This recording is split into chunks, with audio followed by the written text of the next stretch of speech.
A sedan rolls to a stop under amber street lamps. Inside, a mom with hands at 10 and 2, a dad breathing slow through his nose, and in the backseat, a son who has learned to be invisible when the world stays too hard. Two officers approach. One smirks. One taps the glass. Tonight, they think they know exactly who this family is. They don't. Evening. License. Registration. Where you headed? Home, sir. For my sister's birthday. Everyone belongs to this car. No rentals? No, surprises. The light lingers on the dad's callous hands. The mom's quiet eyes. The son's reflection in the rear window. Dark jacket. Clean haircut. Silence. His practice this. He knows what quiet is supposed to do for survival. Mind stepping out. Sir, routine. Is there a problem? We'll let you know if there is. Doors open. Cold rush of air. The dad steps out, followed by the mom. The son stays put, palms flat on his knees, eyes down. He watches the red and blue lights paint the parents' faces on the wet asphalt. There's no chaos here, no speeding, no slurred speech, just a decision. This family looks like a story the officers think they already finished. The questions come quick, too quick to be curious. Where do you work? City maintenance. And you? Teacher's aide. Busy night for a teacher. Hey, jokes. Not for the laugh, just to watch him swallow it. The son can see it through the rear view. The officer pretending friendly while checking pockets with eyes. Puppet, we haven't done anything wrong. You're resisting a lawful order. A seatbelt clicks in the back seat. Quiet, careful. The son's phone buzzes. A message from a colleague. You off tonight? His thumb hovers. He types nothing. He lifts his eyes and studies the scene like a photographer is being trained to read. Stance, distance, thumb in hands, holster retention, radio codes. He could call it all by number. He could fix the posture, the mistakes. He could end it in 10 words. He says none. The trunk is neat. A folded blanket. A toolkit. Birthday leftovers. Nothing illegal. Nothing interesting. The officer rummages anyway, not searching for truth. Searching for confirmation. You folks always this tidy, trying to impress someone. We like things in order. Bet you've been fooled before. Bet you know the drill. Yes, sir. There it is. The tiny victory for the officer. An acknowledgement. Surrender. But in the back seat, surrender is a costume. The son's gaze flicks to the officer's flashlight, then to the chin MIC, then to the body cam's red dot. He notes a distance. 6 feet. 4 feet, too close to be casual. He notes the phrasing, resisting, lawful order, drill. Words with a history. How about we see inside your bag? It's my purse. Then it'll be easy. Purse unzips. The rustle of receipts and a hairbrush. The son's heart knocks once. Hard. He remembers a case. A traffic stop where dignity leaked out like air from a tired tire. He remembers what happens when mothers are made to feel small in front of their children. The rain runs down the window like a clock counting backward. 10, 9, 8. What's in the back? He looks quiet. The son looks up. Calm. Steady. The kind of steady that comes from 7 months of field training in rooms where scenarios end in lawsuits or funerals. So, I'm happy to answer any questions once you've explained the probable cause for the search. A tiny shift in the air. The hum of the cruiser's radio. The faint, sharp intake of mom's breath. Excuse me? I asked what crime you suspect that justifies searching my mother's personal effects in our trunk. Hear that? Lawyer talk. Where'd you pick that up? Kid? They want him small. He does not rise. He unfolds a wallet. Not fast, not slow, lays it on the seat where the camera can see. A leather tripod. He opens it like a door and leaves it ajar. Velcro the badge patch. A soft clink of metal. What's that supposed to? He stops. The rain becomes very loud. Under the interior light, the gold is unmistakable. The crest, the seal, the letters nobody expects to meet at a wet checkpoint 2 miles from the birthday cake. Special agent, Federal Bureau of Investigation. I'm off duty. My parents are not suspects. You do not have consent to search this vehicle. And you know that. Silence. Then the radio crackles with some other unit's routine noise. Suddenly absurd. Badge could be fake. Call it in. He doesn't move. He doesn't smile. He waits. He knows what the dispatcher will say. He knows the office number, the duty agent, the supervisor on rotation. He knows because his world runs on verifiable truth, not guesses that taste like old biases. Radio press. A low murmur as the officer steps away. The other officer remains, eyes narrow, jaw tight. You could have mentioned that earlier. I was hoping you might choose professionalism without it. It lands, not as an insult, but as a fact. The kind of sentence that redraws a boundary on the ground. We stand here, not their radio confirmation returns. A clipped, formal acknowledgement. Copy. ID verified. Sir, you're free to go. Am I getting an apology? Have a safe evening. Not an apology, a retreat. The difference matters. Trunk closes gently. Doors open. The mom's persists. The dad's hand trembles as it finds the door handle. The son watches the officers in the mirrors. How their shoulders set. How they avoid eye contact. How rain disguises sweat. Doors shut. The car is a sanctuary again. Thin as a shell. You okay? I'm tired of this feeling. Me too. A strange quiet takes the car. Not relief. Not yet. The son considers the paperwork he could file, the call he could make, the training that says, document, don't escalate. He presses record on his phone. Not for vengeance, for memory, because memory keeps stories from becoming rumors. Dad glances back, proud of you. I didn't want to use the badge. I wanted them to see us. That's a battery acid of it. How often respect arrives late, carried by credential instead of by our faces. Turn signal. The car eases back into the lane. Justice isn't always a gavel. Sometimes it's a boundary restored, a line redrawn in the rain. A mother who does not hand over her purse just to make it end faster.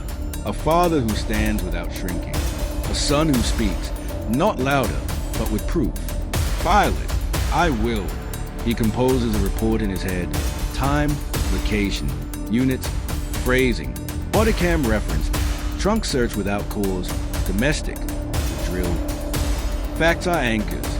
Tonight, they will hold. A phone buzz. This time, he answers. Duty desk? Special Agent Daniels. Off-duty incident. Checkpoint unit. I need to log and refer. Narrator. He is careful with every word. Careful as his mother folds napkins. Careful as his father calls extension cords in the garage. Careful in a way that feels like love. A cursor blinking in a digital form. A timestamp. 9:17 p.m. Matching body cam footage.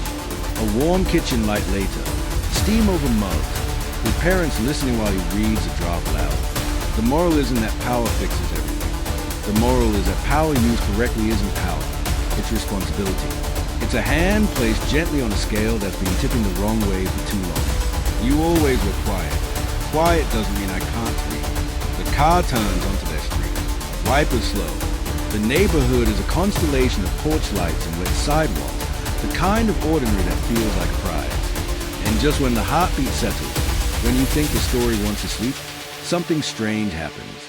Another patrol car idles at the corner ahead. Different unit. Different number. Its lights are off, but inside, two silhouettes. Watching. You expecting someone? No. Then why are they? The cruiser pulls out and falls in behind them. No siren. No flash. Just distance held like a question mark. Justice is not a single moment. It's a series. And sometimes, when you push a domino back upright, you discover the route was longer than you thought. The son's phone buzzes again. Unknown number. Daniels. Agent Daniels. We need to talk about what you just reported. The car rolls to the curb of their house. The cruiser does not pass. It stops two doors down. Engine humming. Who is it? That is not the duty desk. Unknown voice, calmer now, but not friendly. There's a reason that checkpoint was there tonight. And you just stepped in the middle of it. The son looks at his parents. He can feel the story wanting to split into two. One path goes inside, to safety and tea and signatures. The other goes back into the rain, where questions are tea. Then say it plain. Unknown voice. Not on the phone. Check your pulse. Now, a soft thump as something lands on the front mat. The cruiser down the street idle, waiting, like a period at the end of a sentence you haven't read yet. They thought they knew who this family was. They were wrong. But tonight, someone else knows exactly who they are, why the rain started at 9:17 p.m. A family thought the worst was over when the officers walked away. But justice is never a straight line. Sometimes, the moment you breathe out in relief is when the trap springs open. On their porch, under the rain, lay a plain envelope. And inside, it wasn't just paper. It was a message meant for their son. Creak of front door, rain dripping from the eaves. Don't touch it. Stay inside. But the son knows. In his world, hesitation can be dangerous. Evidence disappears. Threats become action. He bends, picks up the envelope with 2 fingers, like handling a live wire. Tear of wet paper. A card slides free. On-screen text. We're watching. 2 words. Printed, not written. Black ink on thick cardstock. But behind those words, power. No signature. No instructions. Just a reminder, this was not random. That checkpoint was never routine. What does it mean? It means someone wanted me to see this. And then he notices it. Inside the envelope, something else. A photograph. Photo flick. Raindrops is on paper. It's their house. Taken from across the street. Lights on in the kitchen. Curtains half rolled. The angle perfect. They were outside, watching us, not just watching. Sending a message. They can reach us. Phone dialing. Rain turns to silence. Muted indoors. The sun does what training demands. He calls it in. Not to local dispatch. No, this runs deeper. He dials the bureau duty desk. His voice is steady. His parents' eyes are wide. This is Special Agent Daniel, badge 4517. Off-duty incident escalating. Evidence recovered. Surveillance photo, written threat. Possible infiltration of local units. Requesting secure line. Pause. Keyboard clicks. The line shifts. Someone high is listening now. Unknown voice. Agent Daniel. We've been expecting your call. The words sink like stone. Expecting his call? How could they know? Unless the watchers weren't strangers. Unless this wasn't rogue officers, but something coordinated? Son, measured, wary. Who am I speaking with? Unknown voice. Division counterintel. And son, don't trust anyone in uniform tonight. The call ends with coordinates, a location, and a warning. But in the silence that follows, the family feels it. Their street isn't safe anymore. The envelope was bait. A push to see what they do next. We can't stay here. Then we go. Together. But leaving isn't simple. The cruiser 2 doors down, still idle. Watching. Waiting. Their escape must be planned, not panic. The son gathers supplies. Phone, badge, the photo sealed in a bag. Every move precise, like chess pieces shifting. Keys jingle. Door unlocks. And just as they step toward the car, the cruiser engine roars. Headlights blind them. A figure emerges, stepping into the rain. Officer, Agent Daniels, we need to talk. Not a threat. Not yet. But the timing, it's too perfect. Too rehearsed. Stay inside, both of you. He walks forward alone. Rain slipping his jacket. Badge heavy in his pocket. Rain intensifies. Boot splash. The officer stands tall, face shadowed under cap. Officer, you weren't supposed to see that envelope. Not yet. Then why was it on my porch? Because someone in your own agency wants you silenced. And they're not done. The sun studies him. Every twitch, every hesitation. Is this true? Or bait wrapped in fear? Then the officer pulls something from his jacket. Not a weapon. Another envelope. Officer, this one wasn't meant for you. But if you want to keep your parents alive, you'll take it. Envelope slapped into hand. Thunder cracks. Inside, a list. Names, dates, codes. Each line a thread, leading to something bigger than a checkpoint stop. At the bottom, one phrase. Operation Clean Sweep. Son, grim. What is this? Officer steps back. The reason you were pulled over tonight. The reason they know your face. And the reason you won't survive unless you pick a side. The son feels the weight of choice pressing down like the storm overhead. His parents watch from the doorway, Mom clutching the first photo, Dad standing guard like stone. MOM, voice breaking. What do we do? Son, Jaw said, we don't run. We fight this. But before he can explain, the cruiser down the street flares its lights again. Not one, but two now. Engines revving, doors slam. Shadows move, boots hitting wet pavement. Radios crackling. The family is no longer being watched. They are being surrounded. Officer, choose fast. They're not here to talk. The truth is out there, locked in names and codes on rain-soaked paper. But the question is, did the son just shake hands with an ally or step into the very trap he swore to dismantle? A night that began as a routine checkpoint has spiraled into something darker. A family, once marked on the roadside, now stands in the center of a storm, and in the son's hand, an envelope filled with names, dates, and a phrase that chills him to the bone, Operation Clean Sweep. But what he doesn't yet know is that Clean Sweep isn't about criminals. It's about people like him. Engines roared as more vehicles sealed off the street. Rain hammered down, drowning out the uneasy silence. From across the pavement, more shadows advanced, flashlights cutting through the night like knives. The first man, the one who had slipped in the envelope, stood apart, rain dripping from his cap, watching with unreadable eyes. Then came another arrival. A black SUV rolled up, heavier, darker, more official. Its government plates glinted under the streetlights. When the door opened, a tall man stepped out, ignoring the umbrella he carried, rain running down his coat. His presence radiated authority. The family froze. The father's hand curled into a fist. The mother clutched the first envelope tighter, knuckles pale.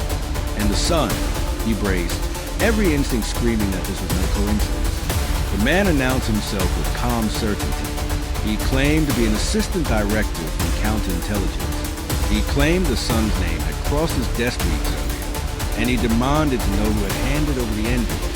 The words chilled him more than the rain. If his name had already been flagged, this was no accident. He asked for identification. The man produced it without hesitation, an official-looking badge and ID card, flashing in the lightning. For a moment, it seemed real, but the son had been trained to notice details most people ignored. The seal on the card was slightly off-center. The font, wrong, outdated. The realization hit like thunder. The ID was a forgery. Behind the calm smile, the truth leaked out. This wasn't Bureau. This was something else. Something dangerous. The man's voice lowered, no longer pretending. He told the son that clean sweep wasn't what he thought. It wasn't about purging criminals or fixing corruption. It was about erasing leaks. Anyone who knew too much, anyone who asked the wrong questions, they disappeared. And the son, by daring to intervene at that checkpoint, had mocked himself. The father's whisper cut through the storm. Don't go with him. The mother's voice trembled. Please, just tell us the truth. But truth was a weapon now, twisted in the hands of enemies. The man in the rain leaned closer, voice sharp, almost mocking. Do you serve your oath or die with secrets? The street closed in tighter. Patrol cars flared their lights. Guns shifted in their holsters. The son felt the air compress around him, forcing a decision, and then the mask slipped completely. The stranger's calm turned into a grin. He sneered that it was too late anyway, that Operation Clean Sweep had already begun. A sudden noise shattered the stand-up. A neighbor's car alarm shrieked into the night. Heads turned, weapons twitched, and in that second of distraction, the son acted. He ordered his parents inside. His badge flashed under the rain, his voice cutting like a blade as he declared the truth. The man impersonating federal authority was a fraud. For the briefest heartbeat, the night froze. Then everything erupted. Shouts, movement, and then a gunshot. Glass shattered. His mother screamed. The bullet had missed, but the message was clear. This was no longer intimidation. This was war. Sirens wailed in the distance, growing louder, but with a salvation or another layer of the trap. He couldn't risk waiting to find out. He grabbed his parents and pulled them toward the back door, heart pounding, envelope still clutched in his hand. They fled into the darkness, rain soaking their clothes, boots slapping through mud. Behind them, chaos consumed the street. The stranger's voice chased him into the night. Run all you want, Daniels. We already know where you'll end up. The son's eyes scanned the list of names as they ran, raindrops smearing the ink, and then he froze. There, buried in the codes and aliases, was a name he knew too well. His own supervisor. The betrayal wasn't out there. It was inside the bureau. And now he understood. Operation Clean Sweep wasn't just about silencing units. It wasn't about cleaning house. It was about taking over. They thought the worst was behind them. But in the blur of names and codes in the soaked envelope, one detail shattered the son's world. The traitor wasn't a stranger. It wasn't a shadow from the outside. It was someone he trusted, someone who trained him, someone who had access to every case file he ever touched, his own supervisor. And if that name was on the list, then Clean Sweep wasn't just a purge. It was an inside job. The family ran through backyards, shoes slapping against wet grass, until the neighborhood lights dimmed behind them. Only then did they stop to breathe. The father leaned against a fence, chest heaving. The mother still clutched the first envelope, soaked through, ink smearing on her fingers. The son stared at the second list, his jaw locked, his hand trembling, not from the cold, but from fury. For years, his supervisor had been his mentor, the one who signed off on his promotions, the one who whispered advice in hallways, telling him how to survive in a world of politics and secrets.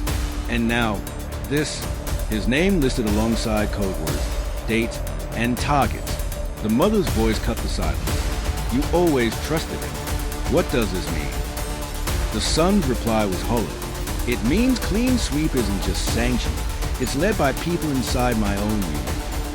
Rain dripped from the leaves above, every drop sounding like a countdown clock. If his supervisor was part of this, then the operation wasn't rogue. It was official, and anyone who resisted became a target. They moved cautiously toward the edge of town, ducking between alleys and empty streets. The son's phone buzzed, a message from an unknown number. He hesitated, then opened it. 3 words. We found you. His stomach dropped. The signal was compromised. Every call, every message, every location ping could be traced. He powered it off and crushed the SIM card under his boot. But the damage was done. A rumble of engines echoed behind them. More vehicles. Not the screech of sirens, not the chaos of city police, but the calm, deliberate movement of hunters. The son led his parents to an abandoned warehouse, its windows boarded, its roof leaking. Inside, shadows stretched long in the flickering glow of a single security light. The family huddled close. The son laid the list flat on the concrete, names blurred in the dampness, but one stood out. His supervisor's name was circled twice, next to a code, Phase 2 Activation. The father leaned in. What's Phase 2? The son's voice was grim. Phase 1 was a purge. Phase 2 is a replacement. They're not just erasing people, they're installing their own. The mother gasped. Then the bureau isn't ours anymore. The son nodded. Not unless we stop them. Footsteps echoed outside the warehouse. Boots, many of them. The family froze. The son motioned for silence, his hand hovering over his badge, his other clutching the envelope like a weapon. The door creaked open. Light spilled in. And then, a familiar voice. One he wished he'd never hear again. His supervisor. The man stepped inside, flanked by shadows. His hair was wet, plastered to his forehead, but his smile was intact. A smile that had once meant safety, now sharpened into betrayal. He spoke softly, almost kindly, like a father scolding a child. I told you, Daniels, curiosity is dangerous, and now look where it's brought you. The son's jaw tightened. His parents stood behind him, the mother gripping the father's arm, the father holding his ground. The supervisor's eyes flicked to them and back. You should have stayed quiet. We could have protected your family, but now you've made them liabilities. The words sliced deeper than any weapon. Protection? From what? Himself? From the machine he now served? The son demanded answers. Why was Clean Sweep happening? Why purge good men and women who swore the same oath? The supervisor's grin widened. Because loyalty isn't enough anymore. The bureau you think you serve is weak, hesitant, We're building something stronger. Clean sweep removes the old guard and replaces them with operatives who follow orders. No hesitation, no questions, no conscience. The Sun's breath cool. This wasn't about corruption. It was about control. A silent coup, using fear and force to reshape the system from within. The supervisor stepped closer, voice low, almost pitying. You could still have a place. You know, you're sharp, disciplined, obedient when you want to be. Join us, or vanish. The choice hung heavy in the air. His parents' eyes locked on him, pleading silently. Don't give in. Don't let them win. But the son knew, if he refused, his family would be erased with him. If he agreed, he would become part of the very machine he swore to fight. Thunder shook the warehouse. Outside, more engines rumbled. Reinforcements. Time was running out. The supervisor's hand extended. Palm up. Last chance. Daniels. Choose. The son stared at the hand. Every muscle in his body screamed for action. Every instinct told him this was a moment that would define not just his future, but his family's survival. Then, from the shadows above, a sound broke the tension. A faint metallic click. The supervisor froze. The son recognized it instantly. A sniper's scope adjusting. Someone else was here, watching, aiming. And in that second, the son realized clean sweep wasn't just about him anymore. He was a pawn in a game with layers he couldn't yet see. The light flickered. The sniper's red dot appeared, resting not on him, but on his mother's chest. His world narrowed to a single heartbeat. He thought the betrayal was over. He thought he'd uncovered the truth. But clean sweep was bigger, darker, and closer than he ever imagined. And now, the price of resistance was his family's life. He thought betrayal was his worst wound. But betrayal is quiet. This was louder, sharper. A sniper's scope locked onto his mother's chest, glowing like a heartbeat in the dark. And in that instant, the son realized clean sweep wasn't just threatening his own. It was threatening his blood.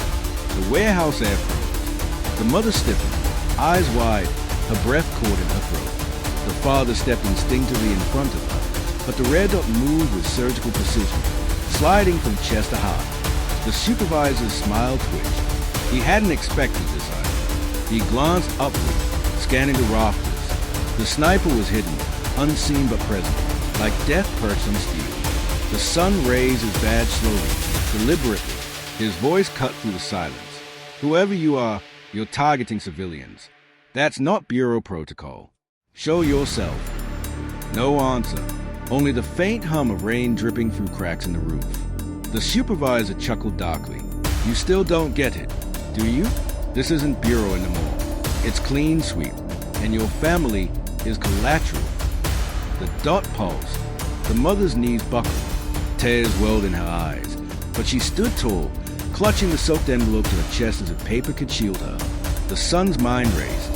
He'd been trained for hostage scenarios, but this wasn't training. This was personal. Every instinct screamed to act, but one wrong move, and the shot would land.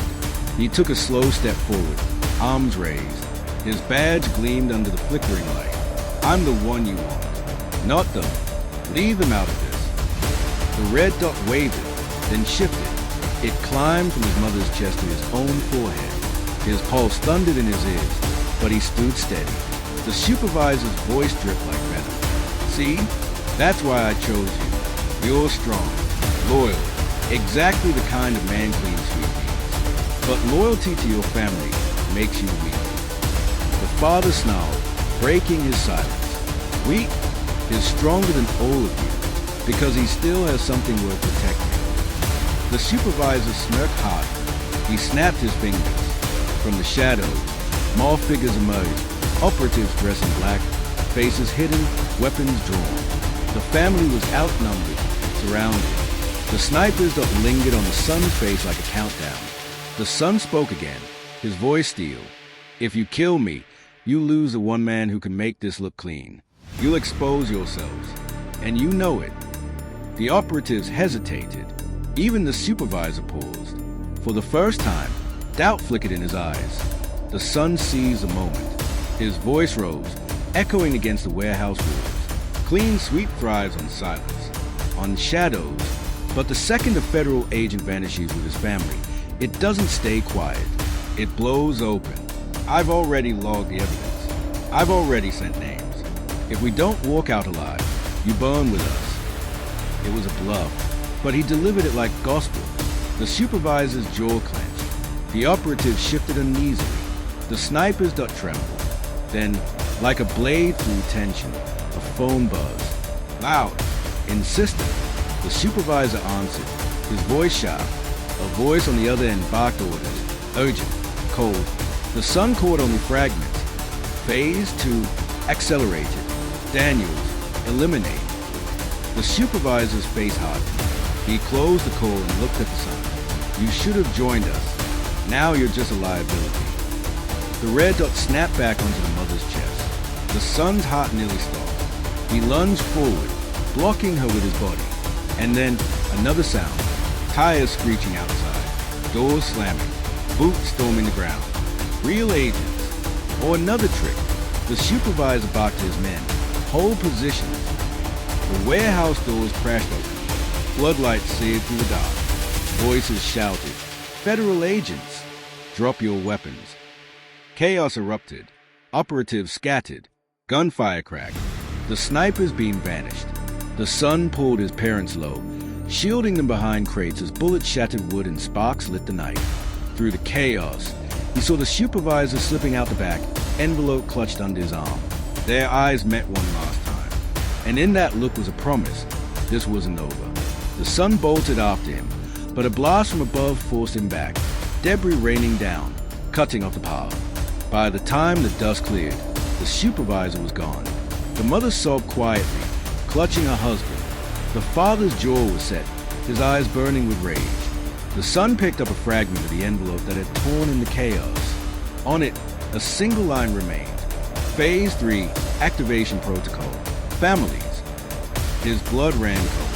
Clean sweep wasn't just targeting agents. It was coming for their loved ones. He thought the battle was about survival. Now he knows it's about everyone he loves. And the next phase has already begun.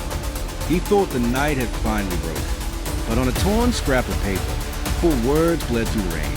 Phase 3, families. It wasn't about agents anymore. It was about the people who made them human. Quiet street, wet shoes on pavement, a zipper on a go bag. They left the warehouse with more questions than air in their lungs. The mother clutched the saved fragments. The father refused to look back. The son walked point, eyes up, mind already dividing the world into routes, exits, and risks. He'd bluffed earlier, said he'd logged everything, said names were already sent. Tonight, bluffing wasn't enough. They ducked into an empty community center. Lights off, just a red dot of an exit sign and the smell of dust and rain. The son unpacked. Spare battery, a folded map, a blank notebook. No phone. Nothing that pings. Sometimes modern safety is a tether you hand your hunter. He wrote what he remembered. The fake ID, the black SUV, the list, the phrase activation protocol, families. Then a harder line, written slower. Supervisor, involved. The mother's voice was steadier than her hands. Who else can you trust? His answer hurt. Maybe no one inside. There was one option left that made his teeth ache to even consider. Go outside the system, to an outlet built for whistleblowers. One that confirmed evidence before it burned it down the center of the city. Dangerous. Necessary. He chose anyway. Cabinet creak. Power strip clicks on. A small fan hums inside a battered laptop. He powered up an old air-gap machine he kept for the kind of nights you never expect but planned for all the same. No Wi-Fi, no Bluetooth, just a USB slot and his pulse in his ears. From his go bag, he pulled a flash drive sealed like a sterile instrument. On it, case summaries he compiled over years, little thread that never sat right. Now they twisted together like wire. He typed, fast and clean. Checkpoint stop, not random. Envelope, surveillance photo, printed thread. Fake assistant director, forged credentials, armed detail. Warehouse, sniper, operative, attempted abduction. List, names, dates, codes, supervisor flagged. Phase 3, families targeted. Every line had a timestamp. Every assertion had a place to verify. That's how truth survives interrogation. It knows where it was standing when the lights came on. He moved to the hard part, exfiltration. He couldn't plug this into the open internet without lighting flare. So he chose a dead drop older than the networks that swallowed men whole. A newspaper box that still ate quarters on 12th and Harper. The one with a loose hinge you could pry just so and leave things taped under the shelf where only the custodian's knuckles ever reached. He sealed the driving placard, wrote 2 words on the label, clean sweep. He'd ride a bus 3 stops, walk 2, circle once. He built the path in his head like a chapter. The father watched the map, jaw tight. We split up. They can't follow all 3. The son shook his head.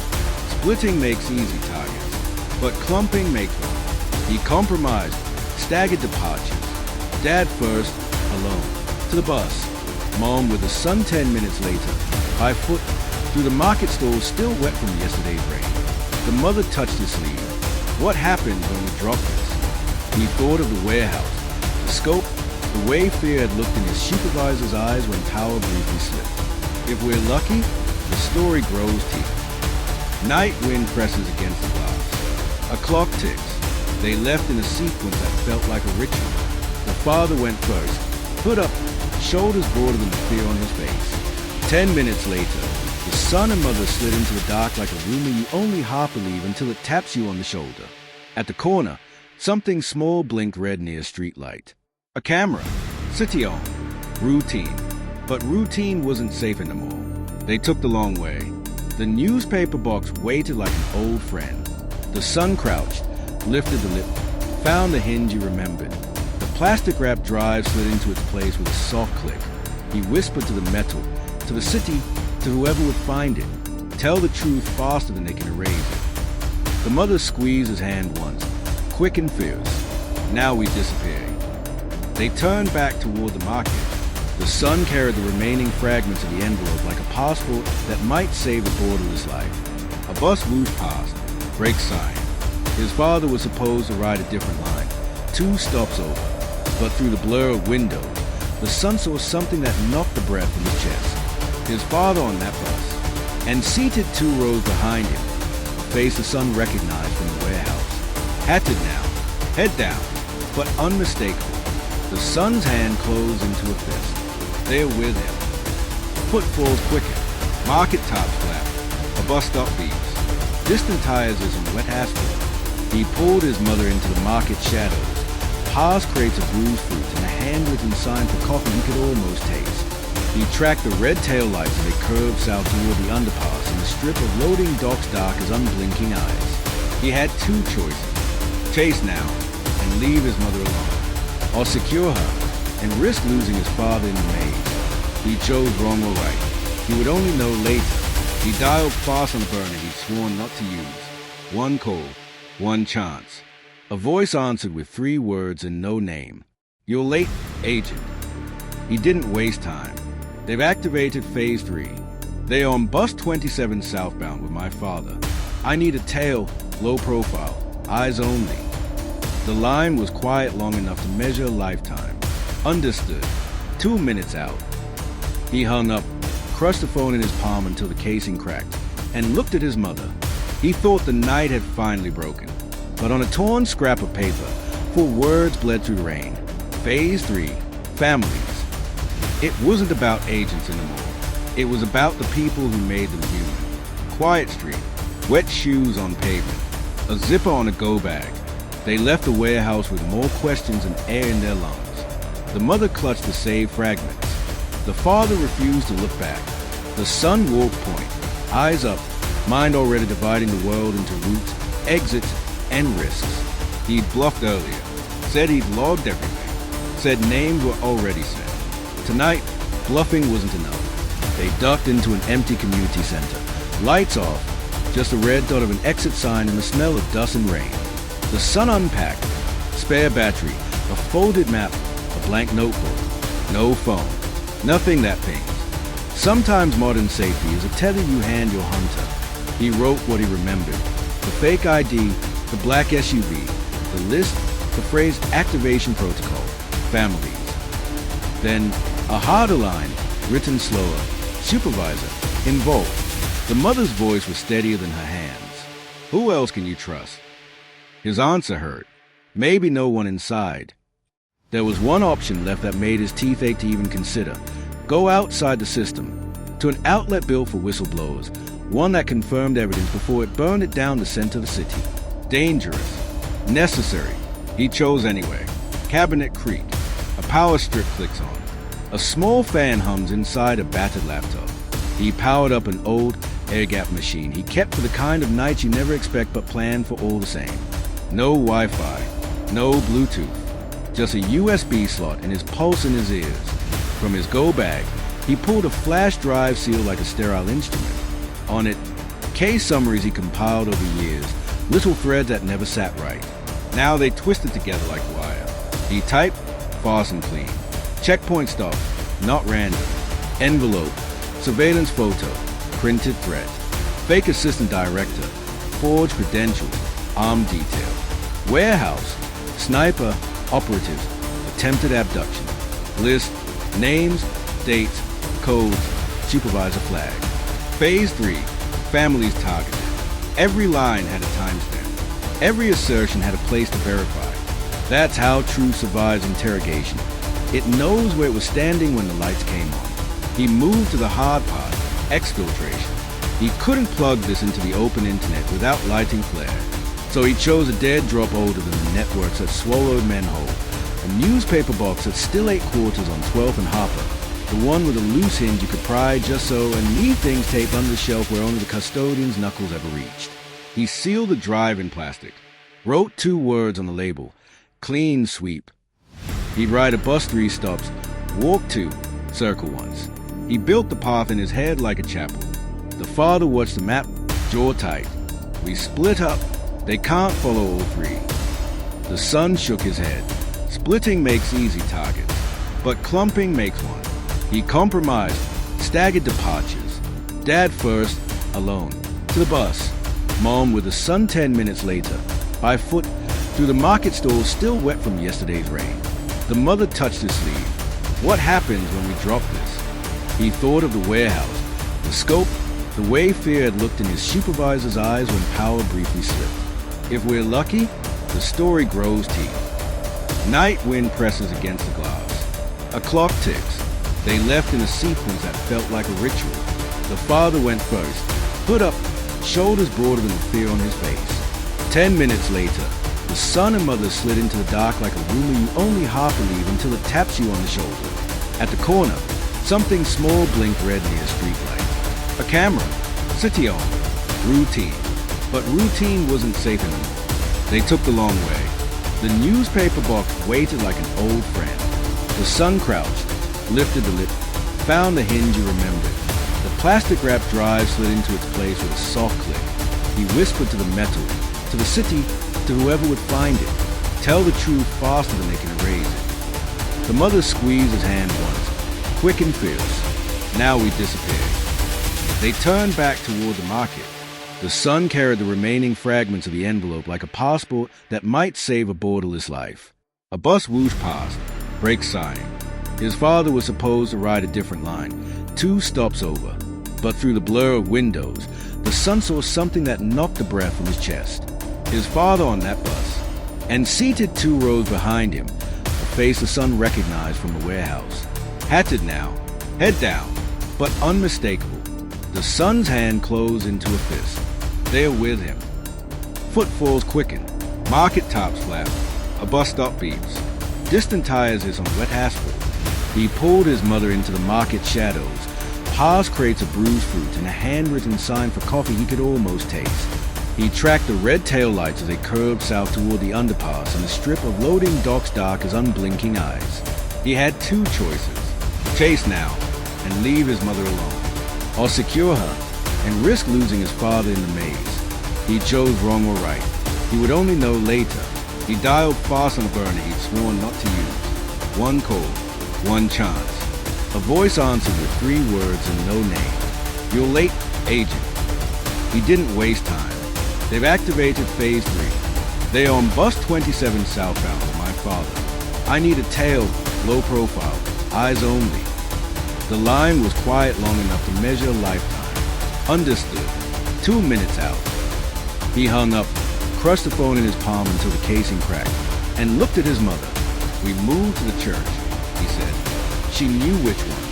The brick building with a copper roof they passed every Sunday but never entered. In this city, sanctuary wasn't a door.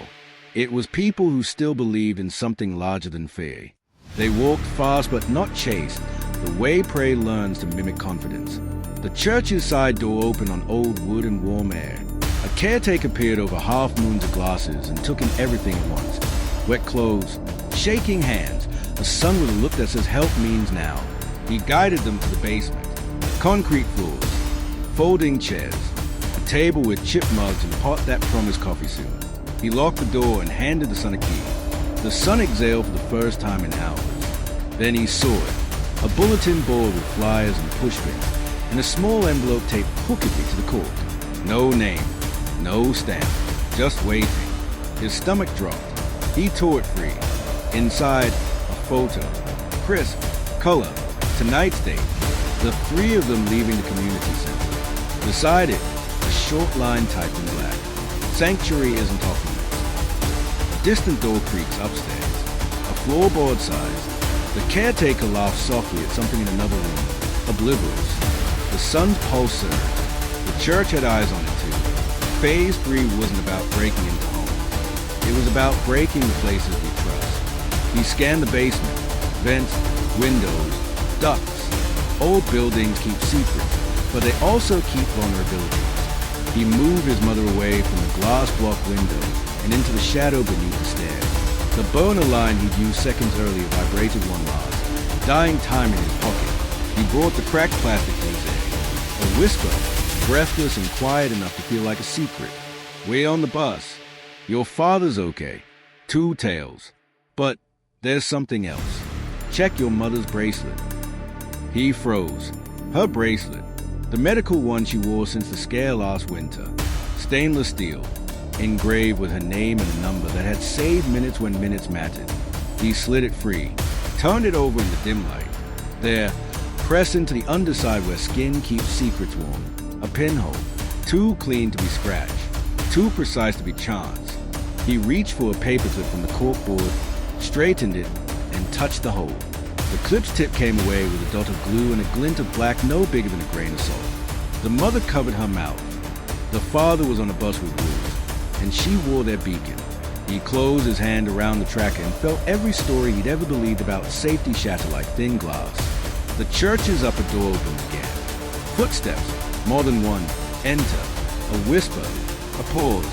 He had to move now. But moving meant stepping into a hallway held by strangers who already printed tonight's picture. Before the ink dried, he handed the caretaker the key.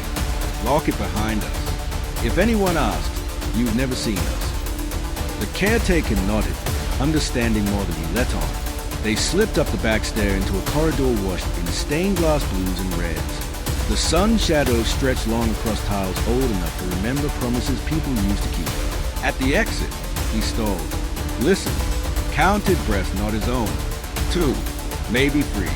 He tightened his grip on the tiny black tracker, then tucked it into his palm with a decision that could buy seconds or end the story. He opened the door, stepped into night. A van idled across the lane. No markings. Windows black. The side door slid open on runners that had been oiled for this moment. Inside, faces he didn't know. And one he did. His supervisor, smiling, holding up a phone with a live map. A blinking dot sat exactly where the sun stood. Phase 3. The supervisor said, voice soft, almost tender. "You finally understand."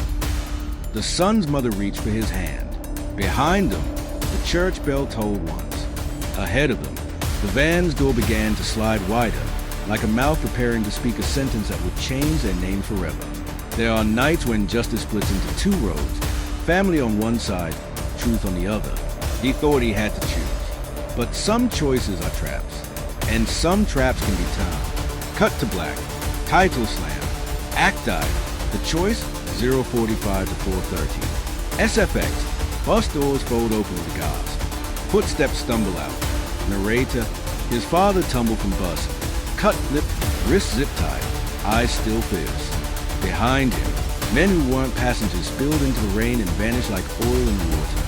Across the lane, the van carrying bound families fishtailed away, its tail light smearing into red comets.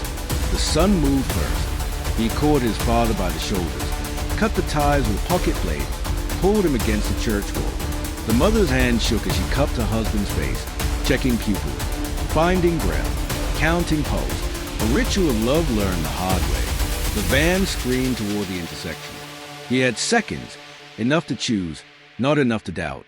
In his fist, he still clutched a grain of salt tracker they found on his mother's bracelet. He'd meant to crush it. Instead, he sprinted 3 strides into the street and slung it, low and true, toward the van's rear quarter. A soft tick as it kissed metal and vanished into the wheel well. The supervisor, framed in the sliding doorway, smiled, certain the choice had been made, certain he'd won. He hadn't seen the throw. The son turned back to the bus. He cinched his father's arm with a strip of torn shirt, lifted with his legs, and got both parents moving. Inside the church again, 1 breath, then 2, and down into the basement sanctuary the world had just tried to buy and sell. There, he made the second decision, secure family, then chase truth. Not either or, both. He looked at the caretaker, eyes kind, mouth a firm line of old vows kept. Call this number, the son said, scrawling digits on the bulletin flyer. Say only, he tagged the van. Then hang up. The caretaker nodded once and reached for the rotary phone like a man lighting candle. Act 2, the net 4:30 to 10:30. SFX, tires it. Distant horns. The city inhaled. Narrator, the son guided his parents through a nave to a side pew bar in blue glass light. He pressed his father's palm, looked him in both eyes. You're not cargo, he said. You're the reason I fight. Then he moved. Back out, back into rain that felt like cloth tips and skin. The tracker's signal lived in his head as much as on any screen. He'd trained for this kind of pursuit when electronics fail.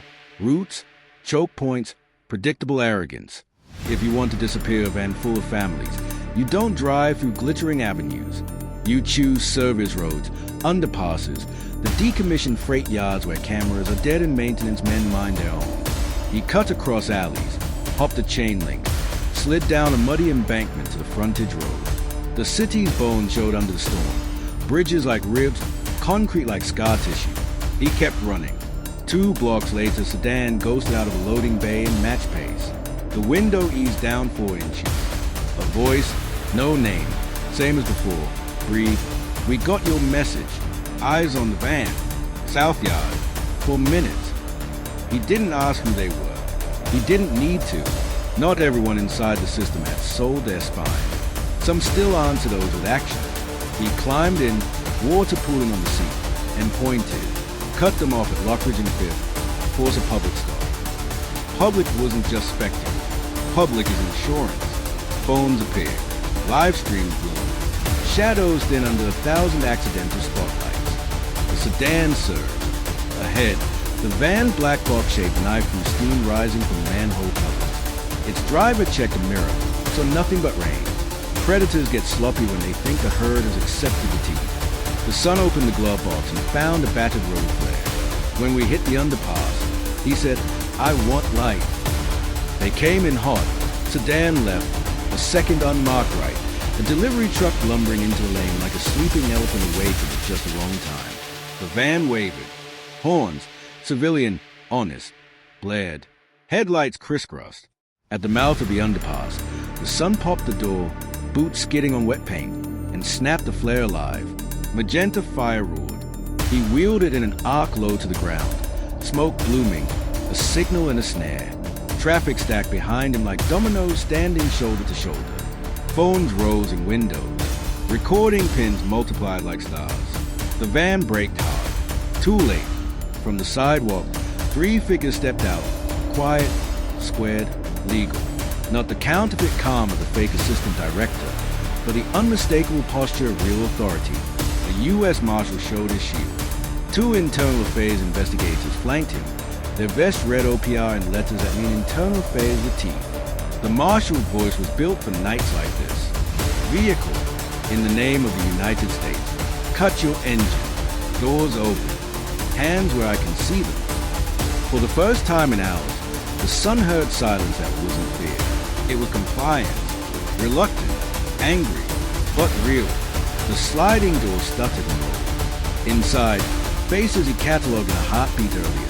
Parents, spouses, a teenager with tear tracks clean on dirty cheeks. An operative moved to rise. The marshal didn't raise his weapon. He raised his presence. The man sat there.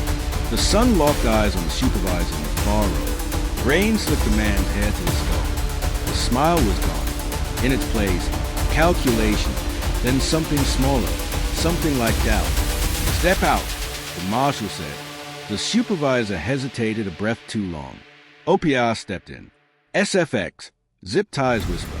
A phone clatters to asphalt. The son didn't touch him. He didn't need to. He turned instead to the families, voice lowered, hands open. You're safe. You will ride with us. Names and statements come after water and blankets. He'd learned long ago. Procedure is a kind of mercy when done by people who actually care. One by one, they climbed down. A woman with a red scarf. A man still in cook whites. An 8-year-old who flinched at sirens, then held his mother's hand tighter and looked straight at the sun like he believed him. He did. Act 3. The Reckoning, 10:30 to 3 p.m. SFX. Underpass echo softens. Storm recedes to a steady shiver. Narrator. News vans don't move this fast unless someone's been calling ahead. Tonight, strangers did the right thing without knowing why. The flay smear had painted a bullseye even corruption couldn't ignore. Camera lights blossomed. Questions flew. The marshal said little. OPR said less. The son said nothing at all. He didn't need to. The story was already moving on other rails. Across town, the custodian with a ring of keys and a habit of finding what shouldn't be found opened a stubborn newspaper box, felt a slick packet under the metal lid, and called a number printed on the back of the flyer, an investigative desk that still ran copy with sources, footnotes, and courage. The drive slid into a reader. The words clean, sweet blinked away. Names, dates, photos, the forged ID, the checkpoint, the warehouse, the list. Digital timestamps stacked like bricks you could build a case with. At the underpass, a reporter with Rain Street mascara whispered to a producer, hand earpiece, eyes widening. It's real. The sun, pale, reluctant, nudged the skyline. Night bled out. The supervisor, hands bound, chose bravado. You think you won, he hissed. We were building something stronger.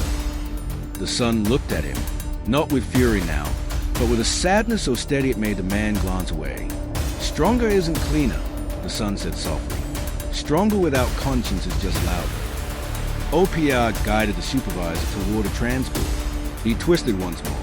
You don't understand how deep this runs. I don't have to, the son answered. It only takes one on this corridor to walk the truth through. He turned then, not to the cameras, not to the van, but to a familiar sedan easing to the curb. The door opened. His parents stepped out, carried by exhaustion and something tougher than the night. The three of them stood under gray sky, close enough that a single umbrella could have covered them if they'd had one. They didn't. They didn't need to. The mother squeezed his fingers. The father's hand found his shoulder. The son's breath came out of the shudder and steadied. Montage for your editor. Bodicum sinking with underpass bridges. Evidence bags sealed with dates and signatures. A newsroom whiteboard filling with lines between names. A judge's order authorizing emergency holds and searches. Families wrapped in blankets, given names back instead of numbers. Narrator. Justice didn't arrive with a trumpet. It arrived like dawn. Gradual, inevitable once enough windows faced east. Clean sweep had thrived in shadows. Today, the city turned on the lights. There were arrests, quiet, surgical, documented. There were resignations that sounded like excuses and pleas that sounded like bargains. There were apologies that didn't heal everything but mattered anyway. And there was a living room with a chipped coffee table where three people finally sat without flinching at every sound. The son wrote the report the way his mother folds napkins and his father calls extension cords. Careful, square, no corners left to trip on. He attached links and citations. names, and time. The kind of truth that doesn't wobble when pushed. He closed with a sentence that tasted like iron and rain. Power used correctly is not power. It is responsibility. A kettle settles onto a counter. Cups clink. A clock ticks like a small, patient heart. There will be other nights. There will be other roads that split. But tonight ends here, in a house still smelling faintly of damp and relief, with a family who learn that quiet can speak, that fear can be taught to sit, and that justice sometimes does wear boots and carries a flare. Outside, the street is ordinary again. A child rides a bike through a puddle. A neighbor waves. Light finds a porch where an envelope once lay like a thread. Now it is just withdrawing in the sun. The sun steps onto that porch and looks up at the sky he helped push back into morning. He isn't a hero. He is a person who remembered his oath and his people at the same time, and refused to trade one for the other. He turns the key. The door opens. Home takes a breath.